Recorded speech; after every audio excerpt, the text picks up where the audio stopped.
पहले तो हमें ये स्पष्ट कीजिए, क्योंकि जब मैं नाम पूछा आपका तो इस नाम का क्या मतलब है। आपने बताया आपकी पोस्टिंग जो है बलिया में मिली है, रहने वाली आप लखनऊ से हैं। या जैसे बलिया की बात नहीं करते, किसी भी स्थान पर जब जब विमेन जाती हैं बाहर, मतलब किसी माइग्रेशन करती हैं जॉब की वजह से, किसी भी वजह से हो सकता है, तो क्या फ़र्क दिखता है फैमिली पर, किस प्रकार का चीज़ें हैं, या फिर आप में कुछ क्या मुहैया कराई जाती हैं सुविधाएँ इसमें, मतलब लोगों को CSC के द्वारा, उसको थोड़ा सा बताइए क्या क्या प्रावधान है।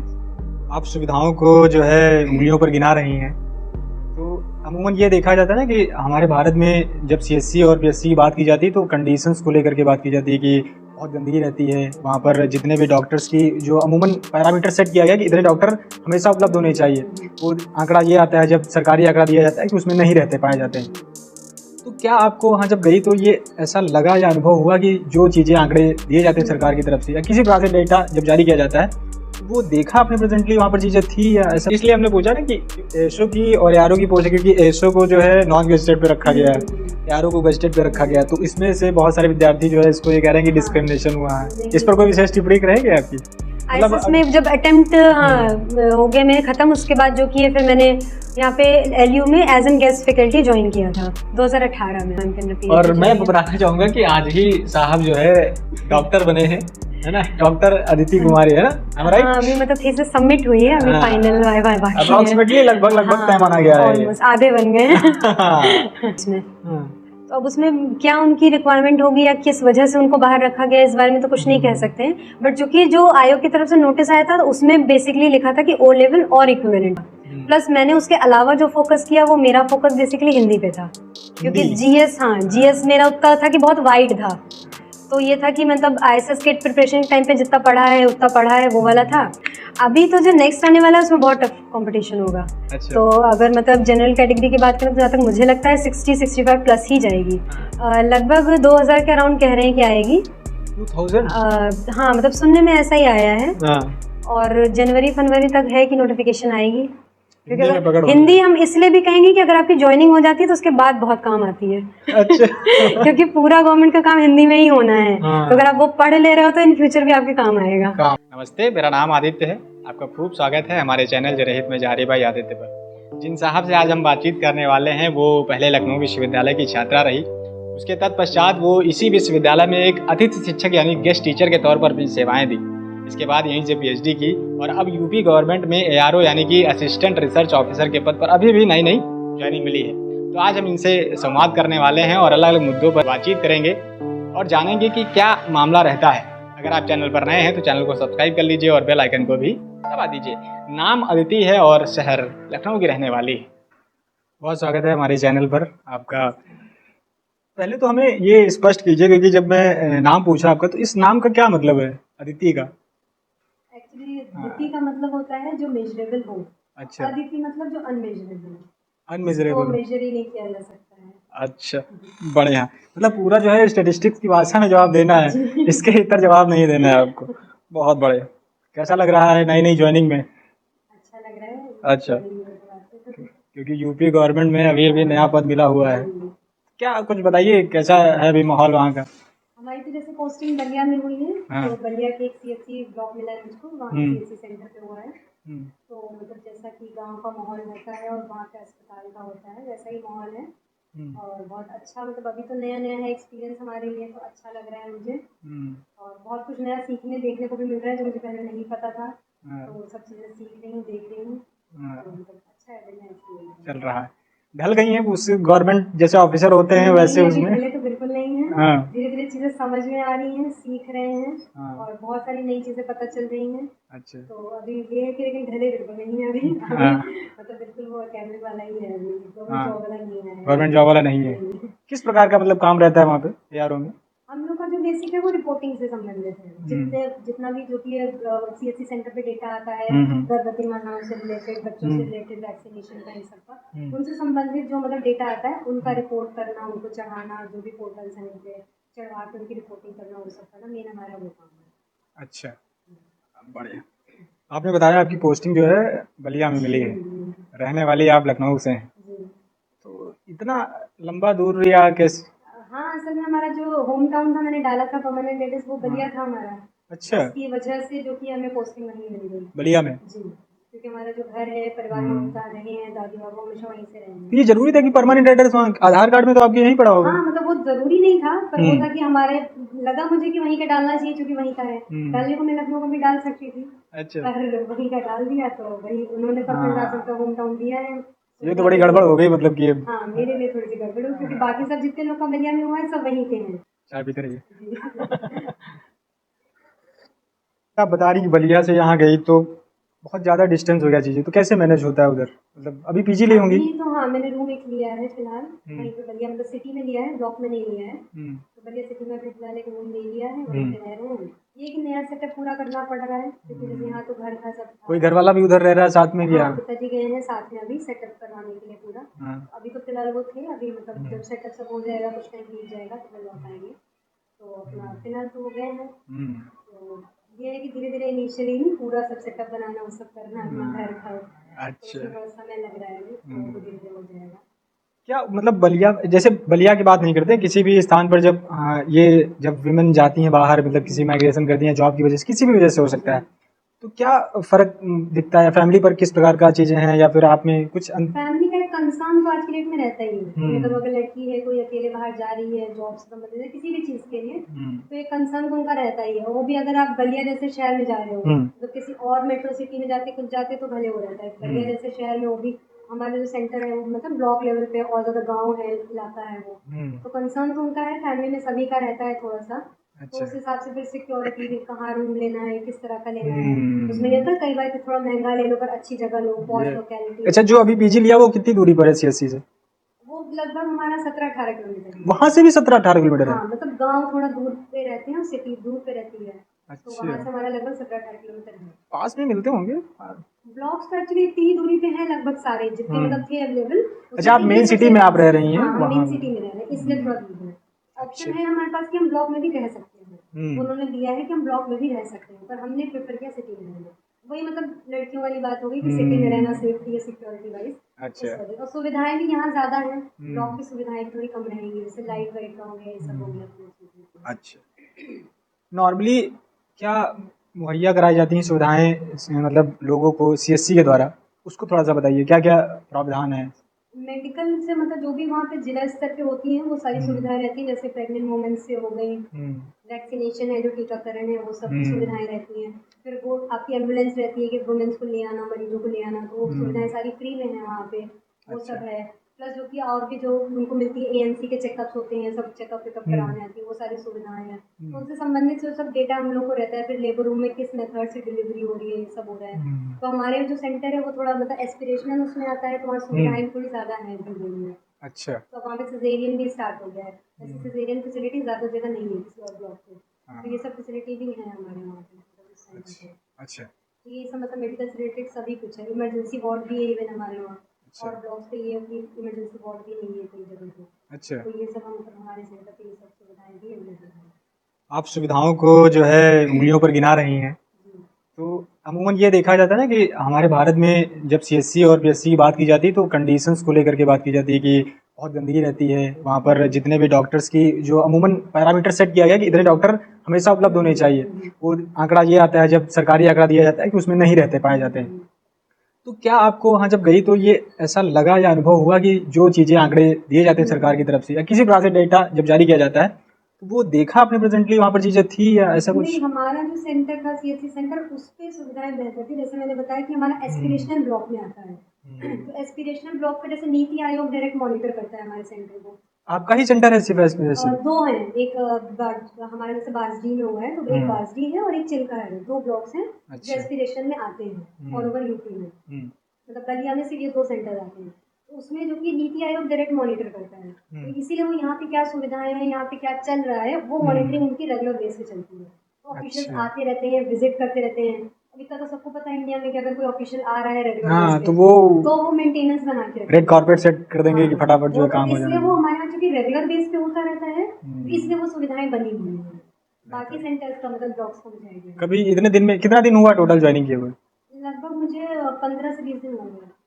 अभी अपने सेंटर पे मतलब काम देखा जा रहा है। ब्लॉक पे आना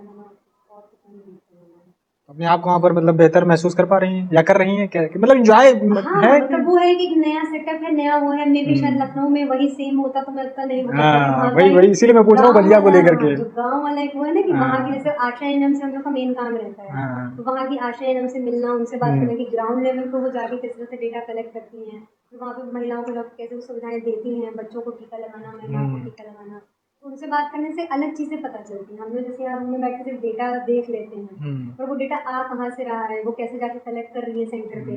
जैसे वहाँ पे अगर एक चीज़ बताएं आपको, तो जो टीकाकरण होता है वो किसी के घर पे होता है, तो जो माइक्रो प्लान बनता है उसमें जो नाम लिखा जाता है घर का, तो वो घर के वहाँ नंबर्स नहीं होते हैं, तो वो लिखा जाता है छुटके बाबा का घर, बउआ जी का घर, अच्छा। इस नाम से ही माइक्रो प्लान में बना हुआ है। तो जब मैंने पहली बार देखा तो मैंने कहा कि ये मतलब क्या नाम से ही घर होते हैं, तो उन्होंने कहा हाँ, यहाँ नाम से ही घर होते हैं सबके। तो जो पूरा माइक्रो प्लान बना है गवर्नमेंट की तरफ से, वो नाम से ही आया है कि इस दिन इनके घर पे टीकाकरण होना है।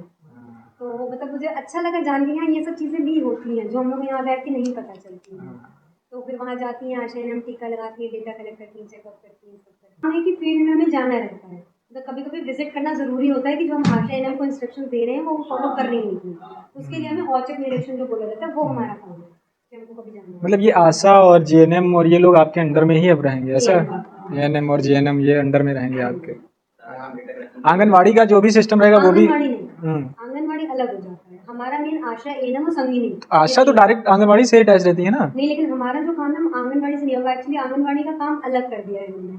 अच्छा। और हमारा जो वो मेन है वो उनका रिलेटेड है, जो मतलब वुमेन होती है, प्रेग्नेंट वुमेन और बच्चे, हमारा उनसे रिलेटेड डेटा आता है सिर्फ। आंगनवाड़ी का जो डेटा होता है वो फैसिलिटीज होती है वो अलग होती है, वो हमारे अंदर नहीं रहेंगी, मतलब उनकी रिपोर्टिंग हमें नहीं करनी है, वो चीज़ आशा की नहीं करनी है, आशा आंगनवाड़ी की नहीं करनी है, आशा के लोग की। संबंधित जो सुविधाएं हैं उनकी नहीं करनी है, आंगनवाड़ी की सुविधाएं अलग हो जाती है ना।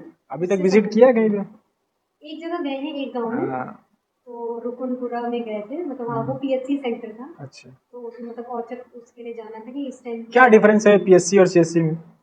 सीएचसी जैसे बड़े लेवल का होता है, वहाँ डॉक्टर्स बैठते हैं, सीनियर डॉक्टर्स, वो सारी फैसिलिटीज, आपको ऑपरेशन थिएटर होगा, ये सब होगा, बाकी चेकअप वेकअप हो जाता है, टेस्ट हो जाते हैं। पीएचसी पे मतलब प्राइमरी की आप आ रहे हैं, कुछ बीमारी है तो आपको सीएचसी के लिए रेफर किया जाता है, जैसे सीएचसी पे होगा तो फिर आपको डिस्ट्रिक्ट में रेफर किया जाता है। मतलब बुखार उखार है तो हल्की सी दे देंगे, या फिर ज्यादा सीरियस होगा तो भेज देंगे ऊपर, वो रेफर कर देगा, उनको लगेगा कि ज्यादा की जरूरत है तो वो सीएचसी पे रेफर करेंगे, सीएचसी पे लगेगा ज्यादा है तो वो जिला पे रेफर करेंगे।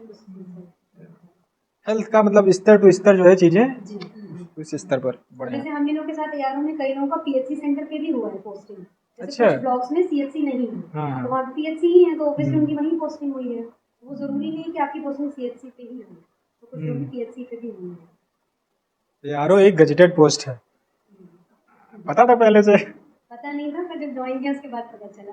अच्छा। क्योंकि यही सुनने में आ रहा था कि मतलब हम लोग की नहीं होगी डिस्ट्रिक्ट, पर वहाँ पे जाके पता चला कि है। पता है कुछ गजेट का क्या पावर्स रहती हैं ऑफिसर्स की? इतना तो अभी आइडिया नहीं है, बट ये यहाँ सिग्नेचर वैल्यू बढ़ जाती है, जहाँ पे हम साइन कर रहे हैं उसकी वैल्यू बढ़ जाएगी, तो इतना ही फिलहाल पता है। और ज़्यादा तो अभी आइडिया नहीं है।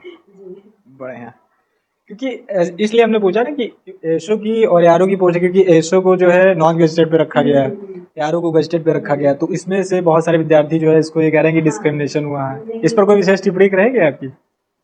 इसके बारे में हम तो नहीं कह सकते, ये कि हमने जहाँ तक देखा है कि हम लोग की गेस्टेड क्यों हुई है, तो उसके लिए जो मेडिकल वाले हैं उन लोगों ने मतलब इसके लिए बहुत अप्रोच किया, बहुत मतलब नहीं केस है वो सब, बहुत बहस वहस हुई, सब हुआ।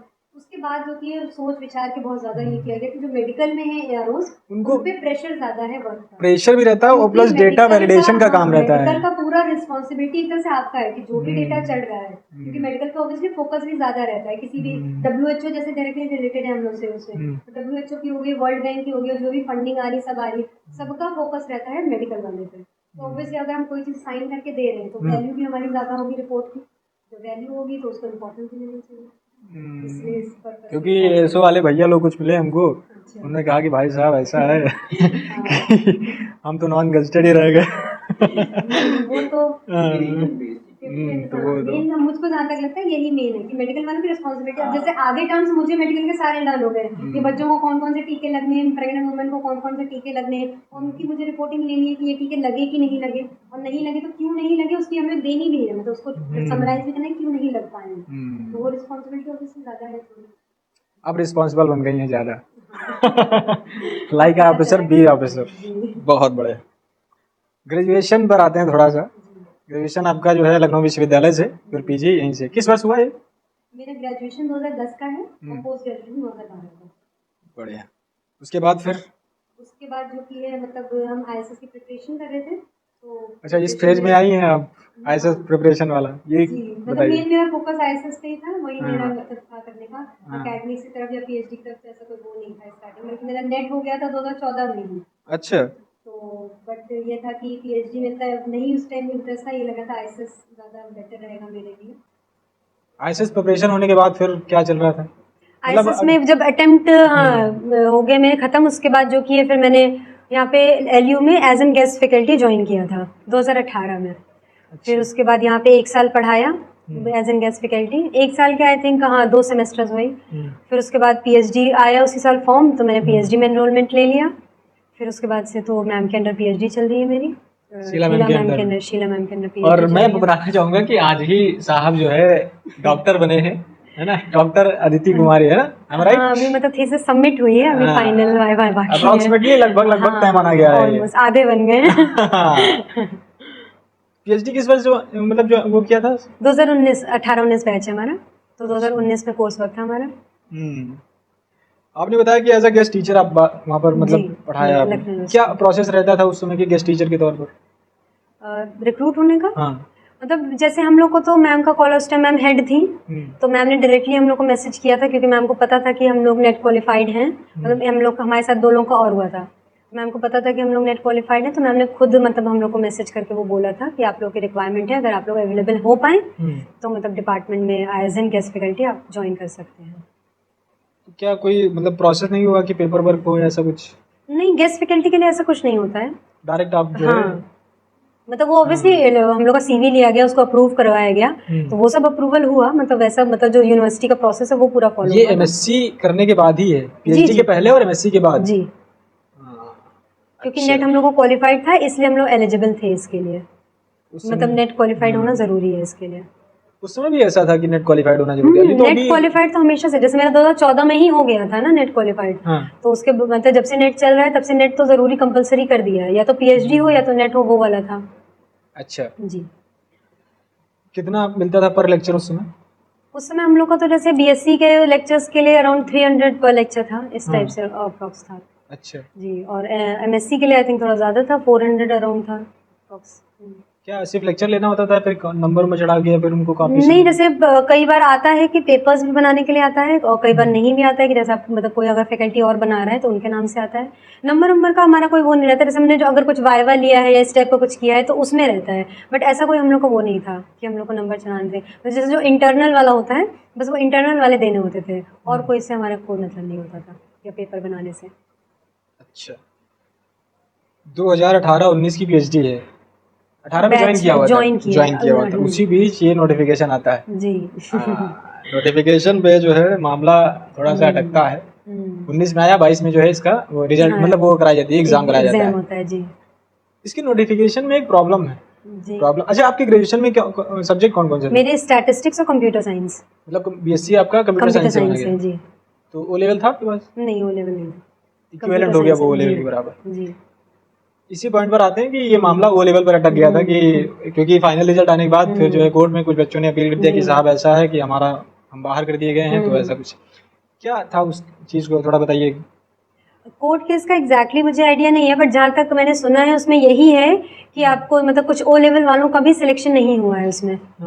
तो अब उसमें क्या उनकी रिक्वायरमेंट होगी या किस वजह से उनको बाहर रखा गया, इस बारे में तो कुछ नहीं कह सकते हैं। बट चूंकि जो आयोग की तरफ से नोटिस आया था तो उसमें बेसिकली लिखा था कि ओ लेवल और इक्विवेलेंट, तो उन्होंने जो कंसिडर किया है वो ओ लेवल या उससे जो हायर डिग्री है या तो उनको ही कंसिडर किया होगा, जहाँ तक मुझे लगता है। तो या तो उसके समकक्ष कोई डिग्री है या डिप्लोमा है उसको कंसिडर किया है, या तो फिर आपकी डिग्री है उसको कंसिडर किया है उन्होंने। तो अगर जो केस है वो चल रहा है, वो किस बेस पे चल रहा है, अभी तो कोर्ट में है, तो कोर्ट के उसमें तो कुछ भी कमेंट करना ठीक नहीं होगा। तो लेकिन जहाँ तक मुझे लगता है आयोग ने अपनी तरफ से अगर कुछ सिलेक्शन का क्राइटेरिया बनाया है तो उसको जरूर फॉलो किया होगा। अच्छा, ओ लेवल को एज अ डिप्लोमा कर दिया गया, क्या ये आपको जानकारी है? इस पर थोड़ा बताइएगा कि एडीसीए और पीजीडीसीए जो है चीजें, उनको किस कैटेगरी में है? डिप्लोमा है या फिर क्या है ये चीजें? एडीसीए मतलब मुझे आइडिया नहीं है, जहाँ तक मैंने सुना है वो डिप्लोमा ही है। अच्छा। कंप्यूटर डिप्लोमा, मतलब कंप्यूटर में जो डिप्लोमा करते हैं लोग वो उसी से संबंधित है, तो उसको एज एन डिग्री तो नहीं कहेंगे, डिप्लोमा ही है वो। और वो मतलब ओ लेवल के इक्विवेलेंट है कि नहीं है इस पे तो मतलब मुझे आइडिया नहीं है, तो मैं ज़्यादा कुछ कह नहीं सकती हूँ, क्योंकि ओ लेवल में जहाँ तक मैंने सुना है कि उसमें आप कोई ना कोई प्रोग्रामिंग लैंग्वेज पढ़ते हो, उसका भी आपका वो होता है कि उसका सिलेबस होता है ADC में, उसमें। लेकिन प्रोग्रामिंग लैंग्वेज नहीं है।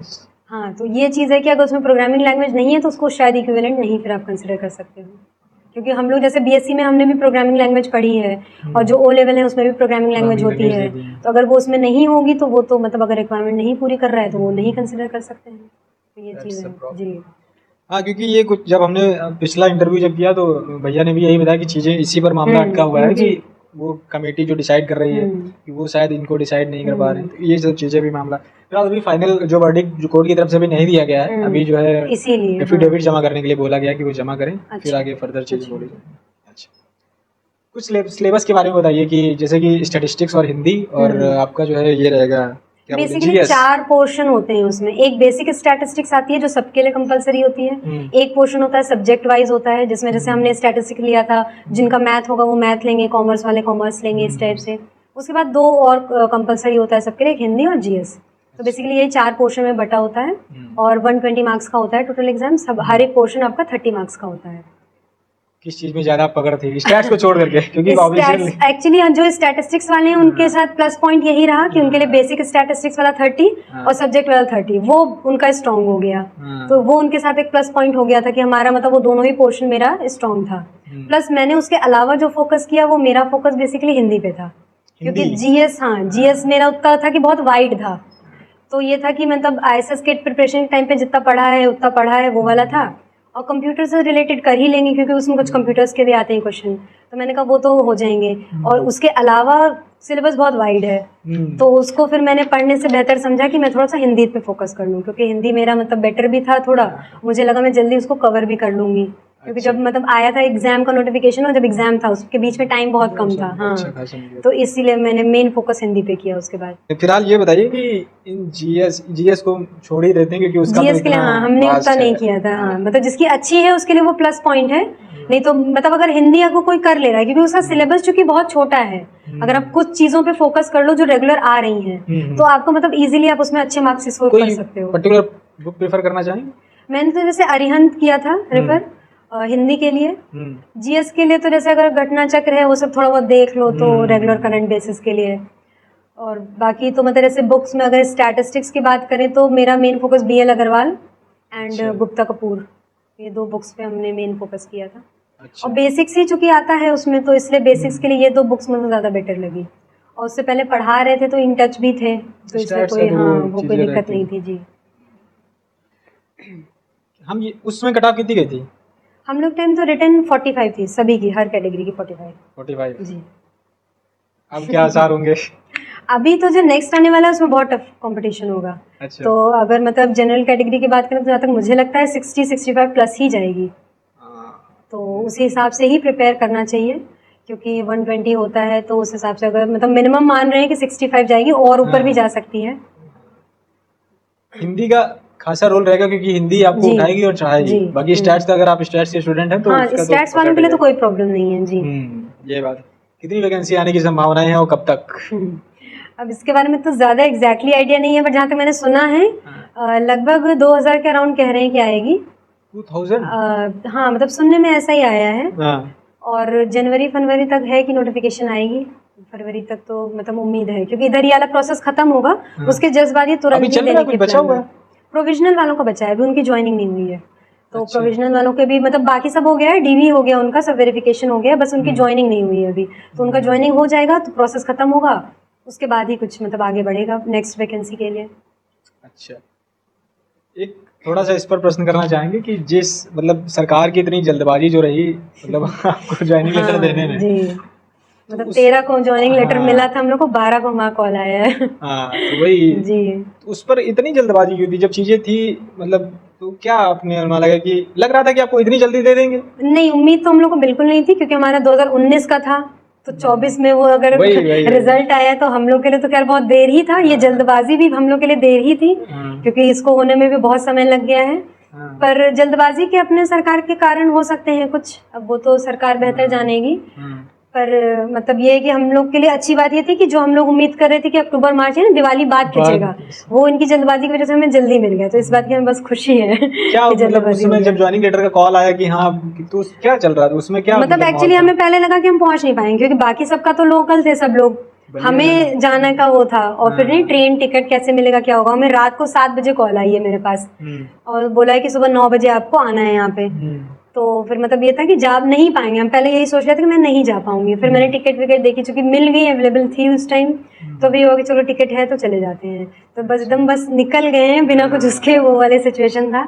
जाके वहाँ पे लिए, वहाँ से वो आए थे हमारे जो वहाँ के सांसद थे, अच्छा वो देने आए थे, तो उनके हाथों दिया गया हम लोग को। फिर तुरंत ही हम लोग उसी दिन हम लोग की ज्वाइनिंग भी ले ली गई। एक अच्छी चीज़ थी वहाँ के लिए कि वहाँ के सीएमओ ने तुरंत हम लोग की ज्वाइनिंग ले ली, हम लोगों ने तुरंत ज्वाइन कर भी लिया, तो हम लोग का उसी दिन ज्वाइनिंग हो गया।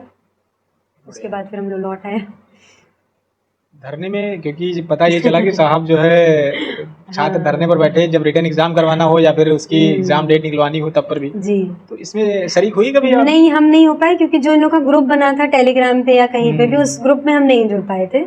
और फिर हम जैसे इधर अपना टीचिंग में एकेडमिक में बिजी भी थे, तो हमने इतना मतलब उस पर कभी ध्यान भी नहीं दिया कि कोई ग्रुप है या कुछ। ये एक इन्फॉर्मेशन मिलती रहती थी क्योंकि काफी लोग थे जो जुड़े हुए थे इससे, तो उनके थ्रू पता चलता था कि हाँ ऐसा कुछ होने वाला है, ऐसा कुछ चल रहा है कि लोग धरना दे रहे हैं, वो करें। पर हम पर्सनली कभी जा नहीं पाए उसमें। अच्छा जी।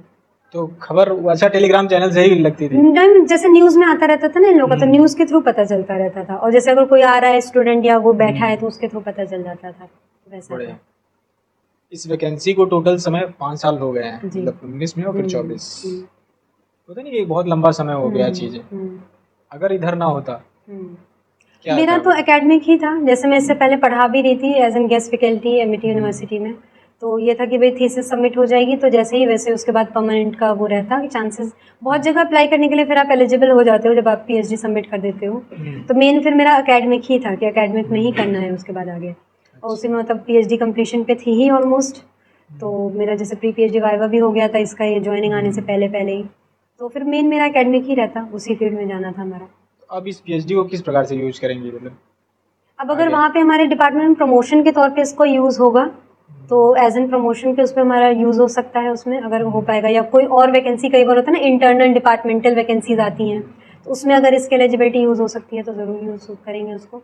और बाकी जो नॉलेज यहाँ से मैंने गेन की है वो तो काम में हमारे यूज़ होगी, क्योंकि मेरा बायोस्टैट्स में ही है पीएचडी भी, तो वो मेडिकल से संबंधित है हमारा, तो इसलिए वो वहाँ काम आएगा उस तरह से। तो मतलब अटैच हो गया कहीं ना कहीं चीज। बहुत बढ़िया।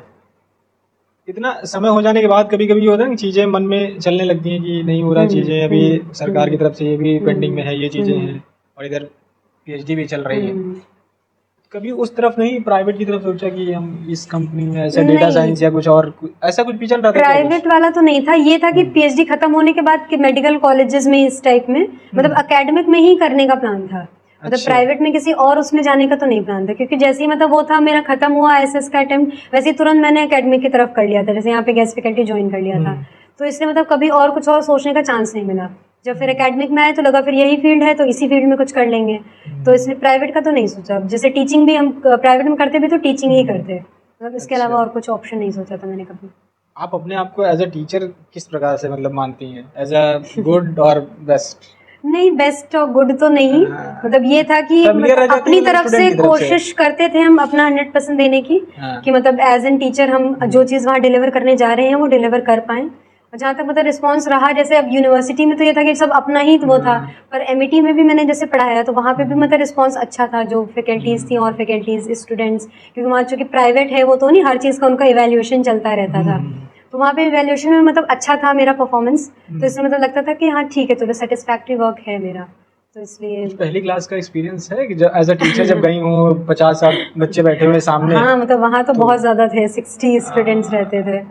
और प्राइवेट यूनिवर्सिटीज़ का थोड़ा रहता भी है, वहाँ के स्टूडेंट्स भी थोड़े अलग लेवल के रहते हैं। पर ये था कि मतलब ऐसा कोई खास वो नहीं था मेरा, अच्छा ही था एक्सपीरियंस। और एज एन मैंने गेस्ट ज्वाइन किया था तो मेरा कोई डेमो भी नहीं हुआ था, वो भी नहीं हुआ था, मैं फर्स्ट सीधे पढ़ाने ही चली गई थी। अच्छा। तो मतलब वो भी था, और मुझे पहले जो क्लास दी गई थी वो कंप्यूटर्स की दी गई थी, क्योंकि मैं कंप्यूटर भी था मेरा बीएससी में, तो उन्होंने बोला कि एक सब्जेक्ट कंप्यूटर का है तो तुम पढ़ा लो। तो मैंने कहा मैम कंप्यूटर्स में टच में नहीं हूँ, मतलब स्टैट्स में पढ़ा लेती कुछ भी, तो बट ये था कि उन्होंने कहा ठीक है इंटरनेट से कुछ देख लो, उनका सिलेबस देख के कुछ भी पढ़ा लो, अभी मतलब फर्स्ट लेक्चर के हिसाब से कुछ कर लो। तो मतलब फर्स्ट उस टाइम मुझे थोड़ा सा डर, चीजें आ गई। हाँ मतलब एक्चुअली ये था कि वहाँ पे उसकी रिक्वायरमेंट थी उनको, मेरा सिलेक्शन भी इसी बेस पे उन्होंने किया कंप्यूटर था वाले कि मेरा कंप्यूटर भी है और मैथमेटिक्स भी था फर्स्ट ईयर में बीएससी में तो उन्होंने कहा इसकी भी जरूरत पड़ेगी तो पढ़ा लेंगे, तो मैंने एक सेमेस्टर मैथमेटिक्स भी पढ़ाया है तो इसी बेस पे मेरा वहाँ पे हुआ भी था। तो ये मतलब थोड़ा सा मेरे लिए ऑड हो गया था कि जब उन्होंने कंप्यूटर पढ़ाने के लिए बोल दिया था, तो वो फर्स्ट उस क्लास में मैं जाते टाइम थोड़ा सा मुझे हिचक लगी थी। स्टैट्स पढ़ाने में तो मतलब वो था कि आदमी कॉन्फिडेंट रहता है, तो पर ठीक था वो भी, मतलब पढ़ा लिया, बेसिक पढ़ाया था जो नॉर्मल चीजें होती हैं। बढ़िया। अच्छा, ये स्टैट्स में आपका बेस्ट पार्ट क्या है, मतलब किस चीज को, जैसे कि एक हो गया सेंट्रल टेंडेंसी हो गया, एक बार टेस्टिंग है डिस्क्रिप्टिव ही वाला, हाँ डिस्क्रिप्टिव, जैसे मैंने वहाँ बिजनेस स्कूल को पढ़ाया है तो वो डिस्क्रिप्टिव ही उनका मेन रहता है। डिस्क्रिप्टिव हो गया, सैम्पलिंग हो गया। वहाँ का नहीं पूछ रहा हूँ, आपको मतलब किसमें सबसे ज्यादा मजबूती लगती है कि ये चीजें मुझे कॉन्फिडेंस से कहीं से भी इस टॉपिक से डिस्क्रिप्टिव, वही मेन मीडियम मोड डिस्क्रिप्टिव वाला पोर्शन हो, हाँ, चीजें। या तो सैम्पलिंग हो, फिर सैम्पलिंग में भी अच्छा है, सैम्पलिंग में अच्छी लगती है। इसके अलावा तो बाकी चीजें देखनी पड़ती हैं हाँ, हाँ क्योंकि उसमें फिर थ्योरेटिकल चीजें आती है, फार्मूले आ जाते हैं, फिर क्या लॉजिकल चीजें। जो ये साहब लोग देख रहे हैं आपको, जी। ये सुन रहे हैं, इनके लिए क्या बढ़िया सा मैसेज देना चाहेंगे? एसओ से या ERO से संबंधित अगर कहेंगे तो यही कहेंगे कि मतलब अपने, अगर आप स्टैट्स के स्टूडेंट्स हैं तो स्टैटिस्टिक्स अपनी जो बेसिक है उसको बिल्कुल मजबूत रखिए। अगर वो उस पर आपका फुल कॉन्फिडेंस है, उससे रिलेटेड आप कोई भी क्वेश्चन कर ले रहे हैं, तो समझिए एसओ का पेपर तो आपके लिए बहुत ईजी होने वाला है, क्योंकि 2 पोर्शन उसमें मेजर आपके स्टैट से रिलेटेड आते हैं, और जो बेसिक वाला पोर्शन होता है वो तो मतलब नहीं, बिल्कुल ही बेसिक होता है। तो जितना आपने ग्रेजुएशन लेवल पे पढ़ा, अगर वो आपको बिल्कुल 100% है आपका वो, तो वो पेपर आपके लिए ईजी होगा। और उसके अलावा जहाँ तक मेरा पर्सनल एक्सपीरियंस है, हिंदी, क्योंकि अगर हिंदी हम इसलिए भी कहेंगे कि अगर आपकी ज्वाइनिंग हो जाती है तो उसके बाद बहुत काम आती है अच्छा क्योंकि पूरा गवर्नमेंट का काम हिंदी में ही होना है। तो अगर आप वो पढ़ ले रहे हो तो इन फ्यूचर भी आपके काम आएगा, तो इसलिए हिंदी पे फोकस करना और भी जरूरी हो जाता है। जैसे मैंने पढ़ी है, या मेरी ये कह लीजिए थोड़ी नहीं बेसिक स्ट्रॉन्ग है, तो वहाँ पे भी मुझे बहुत हेल्प मिल रही है। कोई भी लेटर लिखना है, कुछ भी लिखना है, या आ रहा है आप भेज रहे हो, सब कुछ हिंदी में है, प्योर हिंदी। तो इसलिए अगर वो पढ़ रहे हैं तो वो आपका एग्जाम में भी काम आएगा, एग्जाम के बाद भी काम आएगा। तो आप लोग ऐसे ही जो है तैयारी में जुट जाइए साहब, क्योंकि साहब ने बोल दिया है कि 2000 के लगभग करीब वैकेंसी आने वाली है। तो आप हमें कमेंट कर बताइए कि कैसा लगा ये संवाद। अगर आपके मन में कोई प्रश्न है या फिर कुछ जानकारी चाहते हैं तो आप हमें कमेंट में भी बता सकते हैं। हमें जैसे भी मौका मिलेगा हम आपको भरसक जवाब देने का प्रयास करेंगे। बहुत बहुत धन्यवाद कि आप हमारे चैनल पर आए और हमसे थैंक यू सो मच।